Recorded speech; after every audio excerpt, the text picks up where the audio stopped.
of company,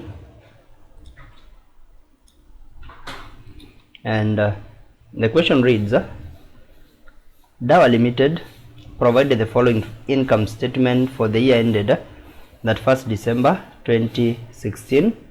So I've been given the statement there. This is a profit and loss statement. Additional information: the cost of goods sold includes opening stock valued at 2.2, while the closing stock was stated at 2.8. The opening stock was overcasted by 10, and the closing was undercasted by 30%.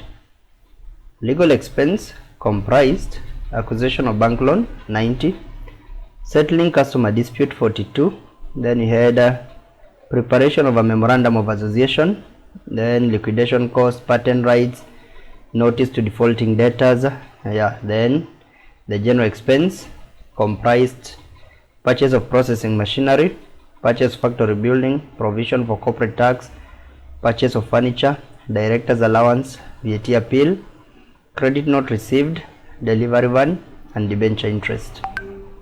Then bad debts analysis. You have been given the analysis there of bad debts, analysis of bad debts.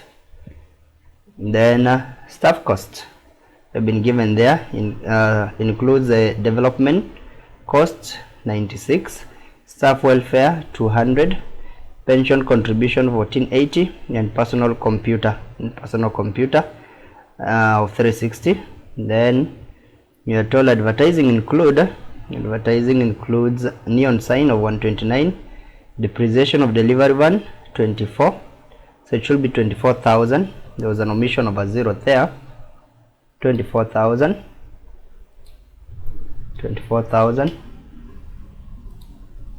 and carriage upward of 9 and higher of billboard of 86,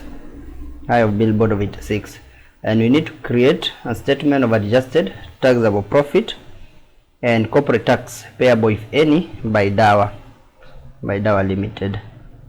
So we need to do that.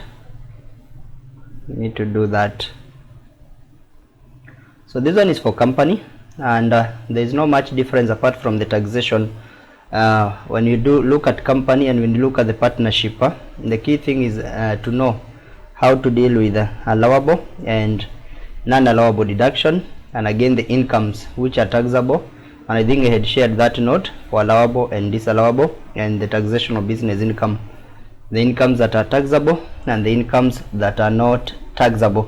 So when you just know how to deal with those two, allowable and unallowable, and again the capital allowances, because in this case we have not been given the capital allowances and we have some assets that we acquired, then when you understand that, it becomes easier. And remember, we are preparing the adjusted. When you talk about adjusted, already we are not preparing from scratch.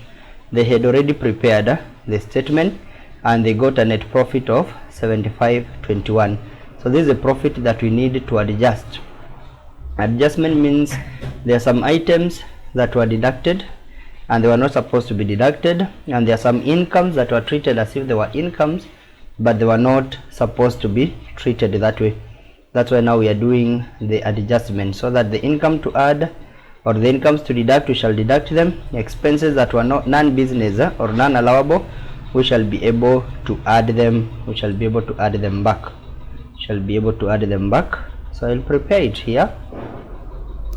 I can prepare it here, no problem. So this is Dawa Limited.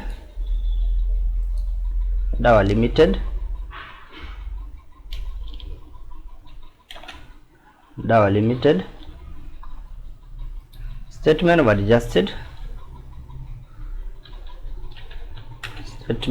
of adjusted. Taxable income for the year ended. So statement of adjusted income. So for the year ended that 1st December 2016. That 1st of December 2016.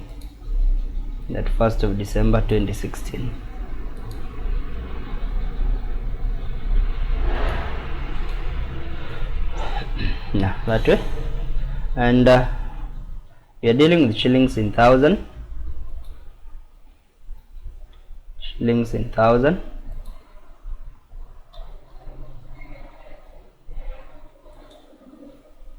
Shillings in thousand. So we shall start with the reported profit, the net profit.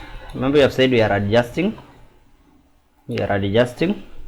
So they reported a net profit of 75.21. They reported a net profit of 75.21 during the year. We shall add the non-allowable expenses. So we add non-allowable. So these are expenses that they had deducted, although they were not supposed to deduct them. Expenses they deducted, but they were not supposed to deduct them. And we shall start with the additional before coming back to the statement. We shall start with the additional information. And under additional information number 1, we are told the cost of goods sold includes opening stock, which was valued at 22, while the closing stock was stated at 28. The opening stock was overstated by 10 and the closing was understated by 30. So one was overstated, the opening, and the other one was understated, that is the closing. So just need to know the effect. What will be the effect of overstating the opening, and what will be the effect of understating the closing, So to illustrate that, I'll just illustrate that so that you understand the effect. So that we know whether do we add both of them, or which one shall we add back and which one shall we deduct. I'll just illustrate using a small example here. Assuming we just have a small car working here, assuming we have sales of 100, just an assumption, this is just for illustration purposes. We have sales of 100, and we had opening stock of 20, and we have purchases. It's just but for illustration, purchase of 20, and you have the closing stock of 10, whereby the two of them will give you 30, the three of them minus 30 because it's cost of sales. 20 plus 20, that is 40, minus 10, 30, to give me 30. That means that my basic profit will be 70 here. Just need to illustrate the effect. It will be 70. What if now we change these values? Let me here use formula. Formula will be easier. With formula, so that it will respond to whatever I will be doing. What if now the opening at all was overstated by 10%? Opening was overstated by 10. So this one, if I include equals and I multiply by 1.110, you'll find that it will be 22. And what will happen to our profit? The profit will decrease from 70 to 68. As a result of overstating the opening stock. So the effect of that, we shall have to add back the overstated part in order to restore our profit back to normal of 70. So when you overstate the opening, you will be understating the profit that has been reported. That is the first scenario. When you overstate the opening, then you have understated the profit. What about when you understate? Because the closing was understated by 30. Our closing was understated by 30. So 70% of this. 70%. The same scenario.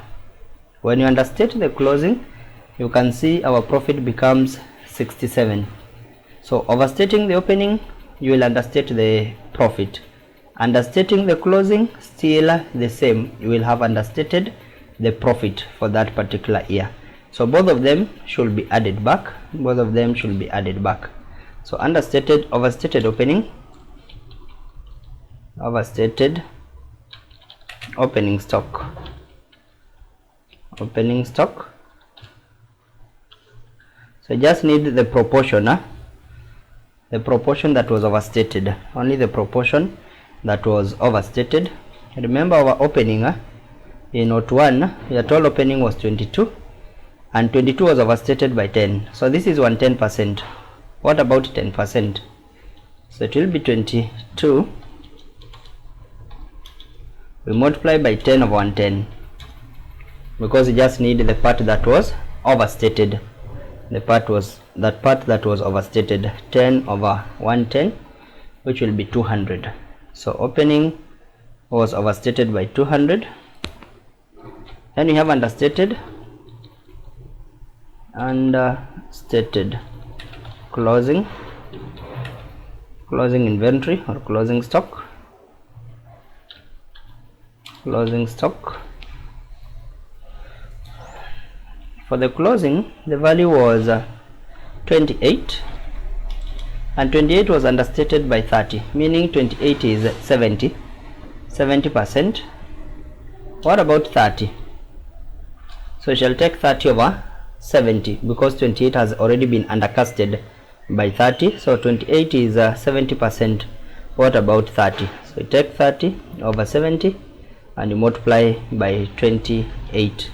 And you find that it was understated by 1,200. So that one we are adding them back in order to restore our profit. In order to restore our profit. The next item, note number 2, under the legal expenses. Legal expense, we have been told it comprises of acquisition of bank loan, and we know that when we are acquiring bank loan, the only item that we allow under the bank loan is the interest.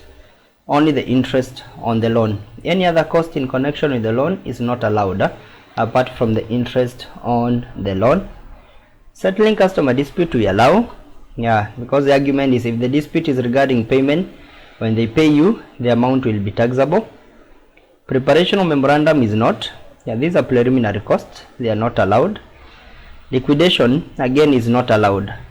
While we don't allow preliminary, even the end of life costs are not allowed. The reason we don't have cash flow that will offset, or we don't have profits that will offset this particular cost when we are liquidating.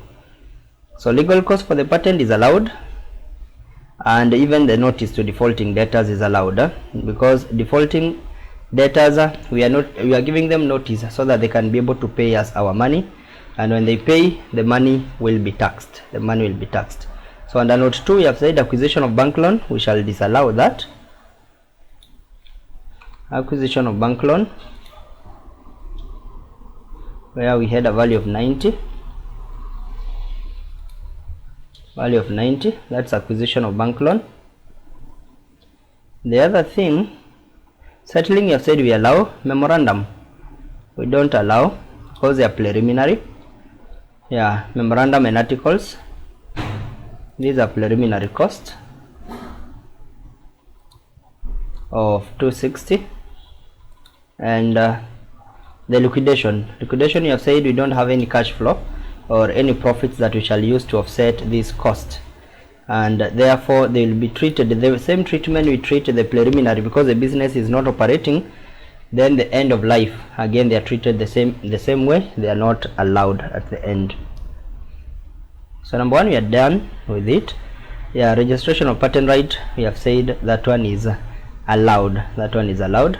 So if you had gone through, I believe you have gone through those allowable, or we shall go them through just briefly to illustrate some of the items that we shall come across here, where you will find them in that particular paper.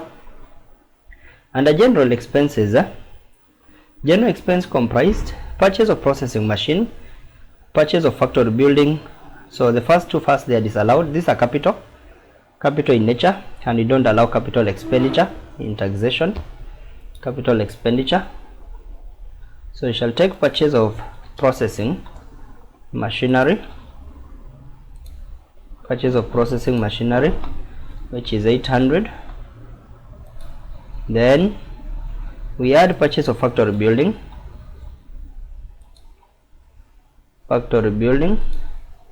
which is 1200. Then provision for corporate tax. Remember, in taxation you don't allow provisions, and again, even if it's not provision, any tax that is paid, it's not an expense, because normally taxes are paid out of profits, so they are not regarded as business expenses. So any provisions for tax is not allowed. Purchase of furniture, again, that is capital, so we shall add the first two. We add the provision of tax. So provision of tax of that, and the other one is for the provision of purchase of furniture,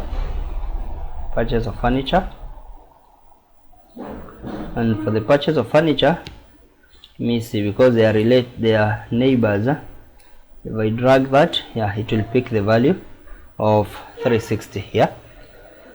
Then directors allowance. Allowances are allowed for the directors. Allowances are allowable.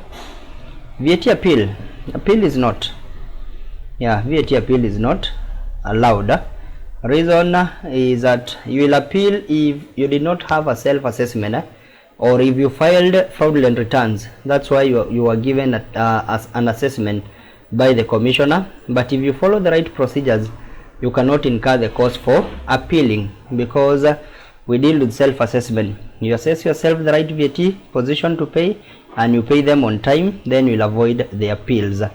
And that's why the VAT appeal expenses is not allowable. It's not allowable. So VAT appeal. So for the VAT appeal, we had 120. Yeah, credit note is for the returns. So credit note we received. Remember, the purpose of credit note is to correct an overcharge. Yeah, to correct an overcharge. So they used it under the general, is okay, because it will reduce. The purpose of the credit note should reduce the value of the purchases. Even if it was wrongly classified, still it will be okay, the place that they put it. Delivery one, that's an asset. Debenture interest is allowed. Yeah, because the debenture is a form of loan, so the interest will be allowed. So here we shall disallow the delivery. Yeah, delivery one,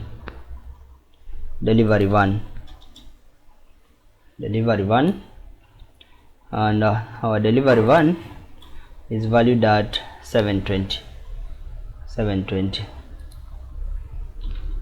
So those are the disallowable. Still we are continuing with them. We're done with note number 3. When we look at note number 4, we have been given the analysis of bad debts, or the movement in bad debts. Yeah, the bad debts at the beginning. So we have the brought down specific. Remember, we allow the specific provision. We started with 240 and we closed with 560, but the general, we started with 180 and it reduced to 167. And we normally say the reduction in provision is treated as an income. This one they used the account, but remember, the reduction will not be taxed because it is not part. If it's an increase, it's not allowable. A reduction is not, because general provision, generally we don't deal with them. So we shall deal with that later. For the bad debts, we shall deal with that, especially the general provision. The other one, because this one was a reduction already, it was a reduction of the provision from 240 to 167. So we shall come back to note 4. Number 5, the staff cost includes staff development cost. That is allowed because you are allowed to develop your staff. Welfare, again, you are allowed. Pension, you are allowed, but personal computer, this one is not. Personal computer staffs are supposed to buy their own computers, but not the company to buy computers for the staff. Yeah, they're not supposed to buy computers for the staff, because here the keyword is personal.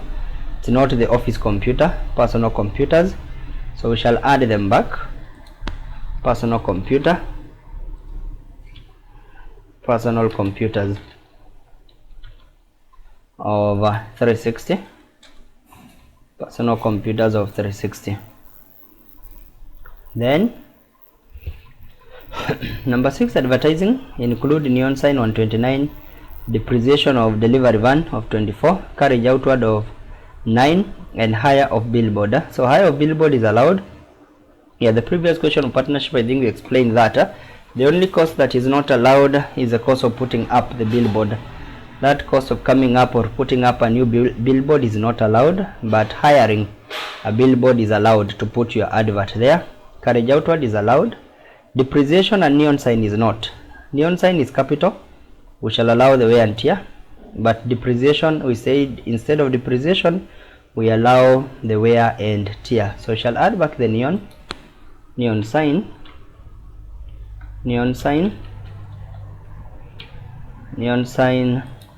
of this one, what, neon sign of 129 and depreciation of 24.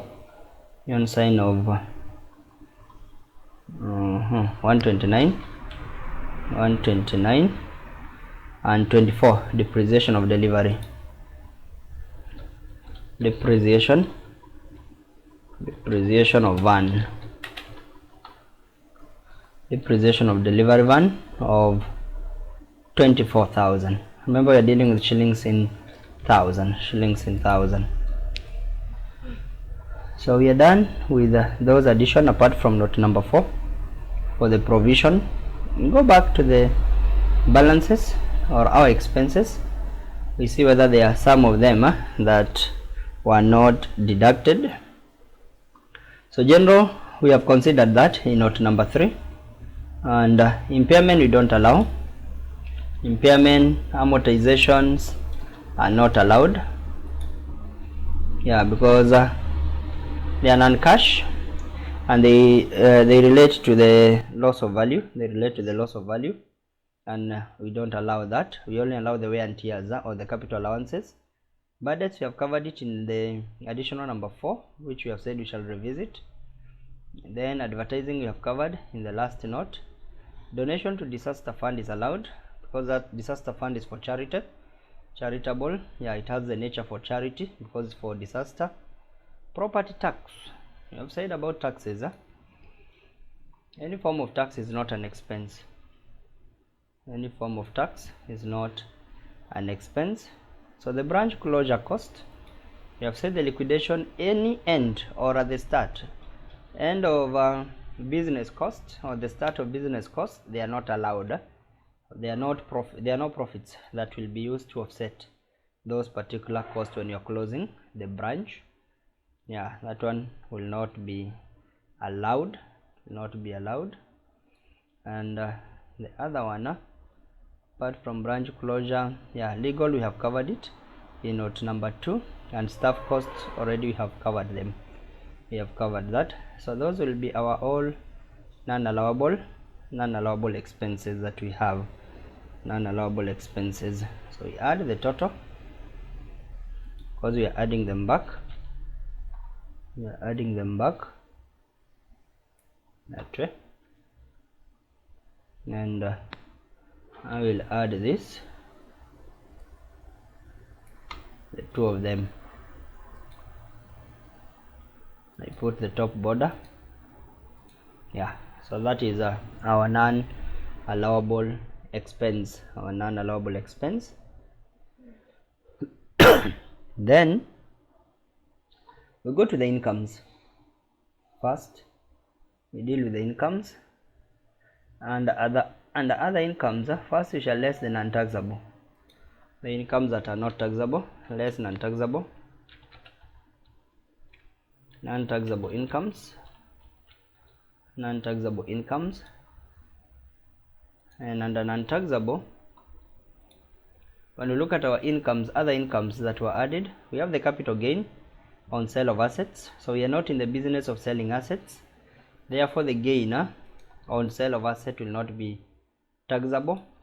Even the loss will not be allowed. We normally say if the gains are not taxable, losses will not be taxable. So the gain on sale of asset will not be taxable, not only the capital gain but even the sales proceeds. If we have the sales proceeds from the sale of assets, those ones are not taxable. They are not taxable. Then insurance recovery of motor vehicle. Remember, the work of insurance is to take you back to the place you were before you suffered loss, and therefore insurance recovery of motor vehicle is not taxable. There are some circumstances when insurance is taxable. The insurance for loss of profit or inventory. If you have insured the inventory and you are dealing with that kind of inventory, then that time it will be taxable. If you are dealing with sale of cars and you are insured, or you are able to recover from the insurance any cars that were stolen, because that one will be taken as part of your stock, then it will be taxable. But you are not, if that item, an asset, is not in the course of trading, it's not the main operations, then insurance recovery will not be taxable. But the two scenarios only for stock and for profit that will be taxable. Stock and profit, that will be taxable. Dividend from subsidiary, they are not taxable. If the holding is final, they are qualifying. We normally say if you are controlling more than 12.5%, the dividend that you receive from that entity, they will not be taxed. They will not be taxed. The other one is foreign exchange gain. In taxation, remember we said you are allowed to make assumptions. You are allowed to make assumptions. So in this case they are silent, because for the foreign exchange gain, it is taxable only if it is realized. It is taxable if it is realized, but if it's not realized, then it will not be taxed. So in this case we can assume that it is not realized. It's not realized, so I can put in bracket here, assume unrealized. Assume unrealized, because they normally say you state your assumptions. If there is any assumption that you make, you have to state. Even if we assume it is realized, you have to state somewhere, as your assumptions, what you have assumed. So the 124, we have assumed it's unrealized, and therefore it will not be taxed. The interest on fixed deposit, this one will be taxed. We normally say the interest on fixed deposit, it is qualifying, yes, if it is received by individuals other than corporations. When a company receives interest, it is regarded to be non-qualifying. This 300 is regarded as non-qualifying, and therefore it will be taxed further. It will be taxed further. It will be taxed further in this case. And therefore we shall less that. First we add this, because the non-taxable, there are only 4 of them. We will add them. And so this one we are lessing. We'll put a minus sign, that way. Then we less none, so that one we call now non-business. Non-business income, it is taxable but not part of business income. Not part of business income. The interest from fixed deposit account, taxable but not part of business income. It will be taxed. We shall add it later as other income after having estimated or having gotten the business income. That one will come later. It will be added separately as other incomes. Then we shall less now the allowable expense that were omitted. In this case is the wear and tear. The wear and tear. Less allowable expense.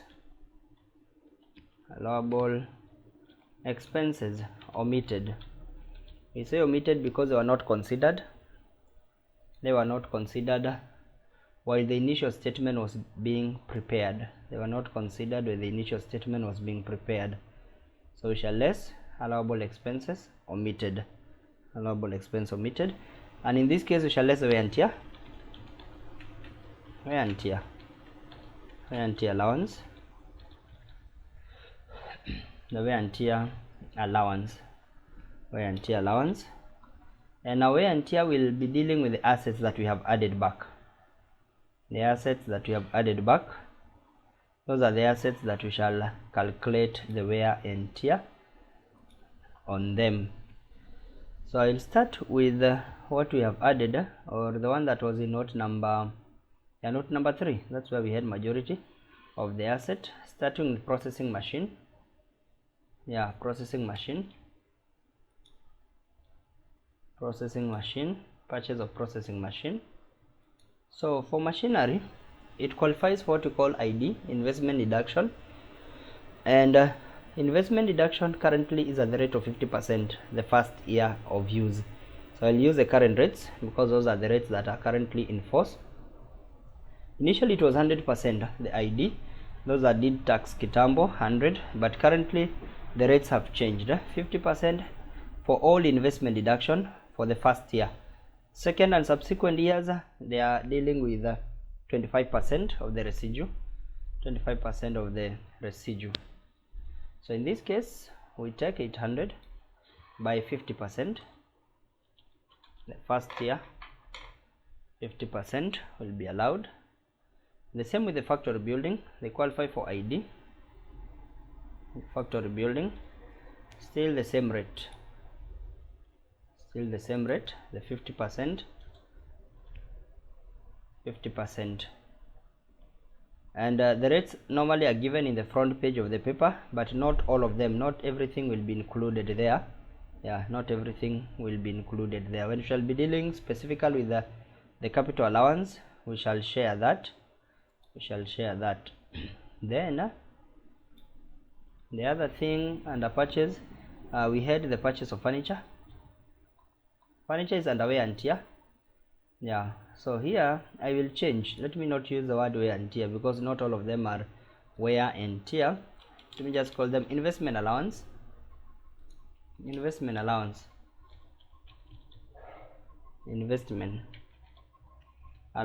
because that is the broad name. Investment allowance or capital allowance or capital deduction, the broad name that captures all of them. Furniture is under wear and tear. Initially wear and tear was 12.5, but the current rate is 10. Current rate is 10% for furniture at 10, and the other one was delivery van. Delivery van, the rate is 25. They are under the category for 25%. So those that knows the classes 1, 2, 3, the initial classes, the way the wear and tears were classified under class 1, 2 and 3. Class 1 initially was at 7.5, class 2 was 30, class 3 was 25. So all of the three classes currently they are using the same rate of 25. The items that were qualifying for the first three classes, all of them have the same rate of 25%. So delivery van at 25%, and I think there were others that we added apart from delivery. So personal will not qualify because that's taxable income, which will be the sum of these two. Sum of the two, that way, which will be 11,304.4. 11,304.4, and that will be our taxable. Remember, we have calculated the neon sign, the decrease in provision, we got the business income, we have added other income, and the only other income that was taxable is the interest on fixed deposit. Is the one that we have added. The interest on fixed deposit of 300, so that we get our taxable income. As 11,304. So that from there now we just tax that at 30%. Companies are taxed at 30%. So the tax payable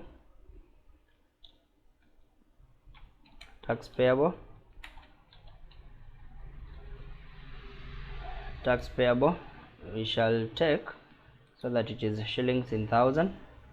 There is one, and I multiply by 30%. That way. So compute corporate tax payable, if any, by Dawa Limited.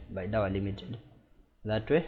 And assuming that these, because already we are not told whether it was gross or it was net, but because we have added it, the assumption when they are silent, it is gross. It is gross of tax. So we shall less the withholding tax, withholding tax on interest, withholding tax on interest, and it is normally at the rate of 15%, which is not final.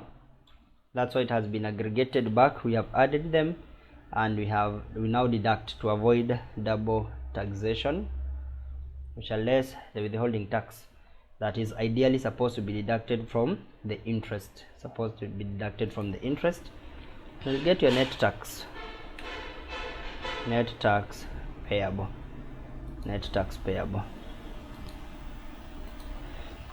That's how you deal with taxation of a company.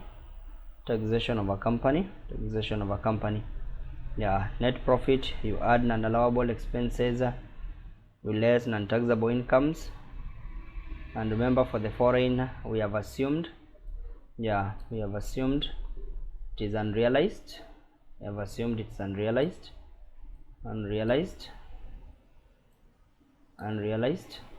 Then we less non-business, we less allowable expense, omitted the investment allowances there. We get the business income, we add other incomes, and we get the total. We tax that, and we minus the withholding tax on the interest, and we get our net tax that was supposed to be paid. And that workbook, we are done with the 3 questions.